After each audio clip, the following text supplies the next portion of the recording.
My name is Modaff, and I am arguing for fact. Are you ready? Maybe. It's the ambiguity for me. I'm gonna be coy about it. Awesome. Jill Hopkins, are you ready? I'm ready. Corbett Pasco, are you ready? I am ready. Right club audience, are you ready? Yeah! And it's Modaff for fact in 3, 2, 1, begin. I am making an entire career which centers around make-believe, fiction. So although I know its value, bear, I also know its danger.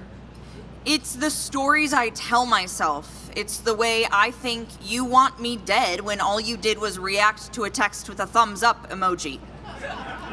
And I don't know when that started or who decided that the heart react emoji was acceptable, but the thumbs up react emoji was passive aggressive, but here we are. It is the stories I tell myself. It is the way facts are often the only way I can get out of my head and into the present moment. When I was growing up, I didn't try to know anything about anyone different than I was. I didn't question much. The story I was told and the story I continued to tell myself was that life is good if we want it to be good. Bootstraps, hard work, dream big, America, freedom. My stories just evaporated everyone else's. My stories kept my world small. Fiction. What history books describe as the first Thanksgiving depicts a peaceful, joyous dinner between the colonizers and the indigenous people in what is now known as Plymouth, Massachusetts, blah, blah, blah, Mayflower Thanksgiving, we were the first ones here, freedom for all, eat a turkey, make your students draw a cornucopia. Whee! Fact. The colonizers enslaved, raped, and killed the indigenous people. Those colonizers founded this country with blood on their hands and called it heroic. When we celebrate Thanksgiving, we celebrate mass murder. And speaking of mass fucking murder, fiction. There is not a genocide happening in Gaza right now. This is propaganda being spread by the woke left. Fact. According to the Gaza Health Ministry, as of September 3rd, 2025, the death toll in Gaza is over 66,700 people. Of those people who were martyred, the Gaza Health Ministry reports that about 18,500 are children. When I Googled how many Palestinians have died, I got that fucking AI summary at the top of the page, and it literally said, total Palestinian casualties, oops, period, something went wrong. Even AI is lying about this shit. When I was growing up in the suburbs, not to change the subject, but I used to tell this story that I lived in Chicago. Someone would say, like, oh, where are you from? And I'd be like, I'm from Chicago. So my story was trying to get my ass beat. Fiction. Chicago is a war zone. If you come here, you will die immediately. No exceptions. Fact. Chicago is vibrant and beautiful, and we love our city. The Brown Line is the best place to cry. The Red Line second.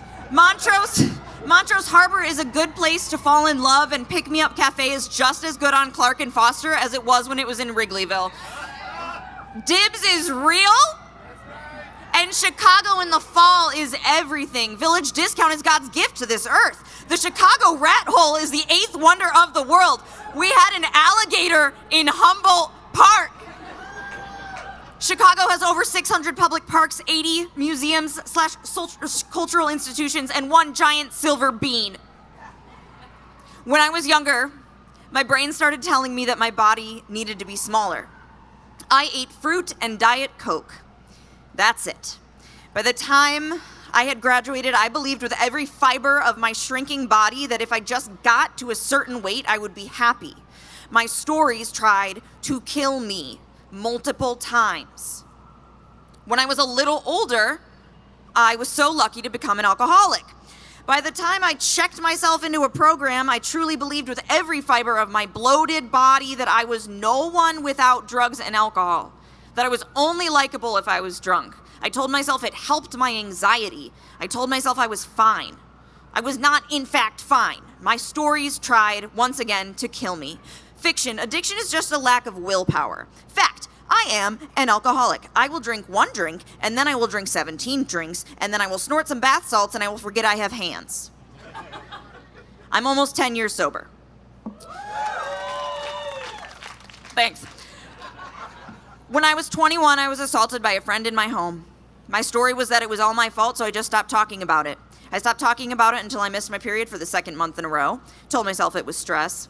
My stories almost altered the entire direction of my life.